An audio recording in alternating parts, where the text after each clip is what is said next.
కృష్ణా జిల్లా పామరు పోలీస్ స్టేషన్ను డీఎస్పీ ధీరజ్ వేనిల్ సందర్శించారు. సాధారణ తనిఖీల్లో భాగంగా పామరు పోలీస్ స్టేషన్ను సందర్శించామని డీఎస్పీ చెప్పారు. క్రైమ్ రేట్ డివిజన్ పరిధిలో అదుపులోకి వచ్చిందని, అన్ని రికార్డులు పరిశీలించామని తెలిపారు. సిబ్బందికి ఆదేశాలు జారీ చేశామని వెల్లడించారు. పామరు సర్కిల్ పరిధిలో బెల్ట్ షాపులను అరికట్టే దిశగా చూస్తున్నామని అన్నారు.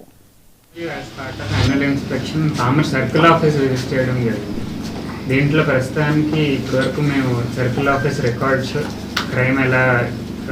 క్రైమ్ ట్రెండ్స్ అలాగే ఎలా ఓవరాల్ సూపర్విజన్ ఎలా జరుగుతుంది అన్నది చూడడం జరిగింది. దీంట్లో భాగంగా క్రైమ్ అగైన్స్ట్ ఉమెన్ వచ్చి లాస్ట్ ఇయర్ 52 ఉంటే ఈ ఇయర్ టిల్ డేట్ 41 వచ్చాయి.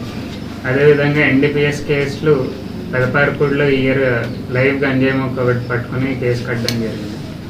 అలాగే మనకి ప్రాపర్టీ అఫెన్సులు చూస్తే లాస్ట్ ఇయర్ ఓన్లీ 57% డిటెక్షన్ ఉంటే ఈ ఇయర్ 65% కంటే పైన ఉంది.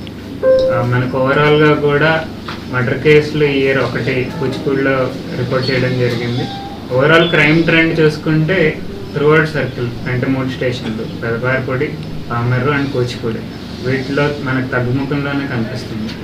అదేవిధంగా బీట్లు మనం స్ట్రెంథన్ చేయడం, అలాగే ప్రజలతో ఈ మధ్య village police and nodal officers కింద డెసిగ్నేట్ చేయడం జరిగింది.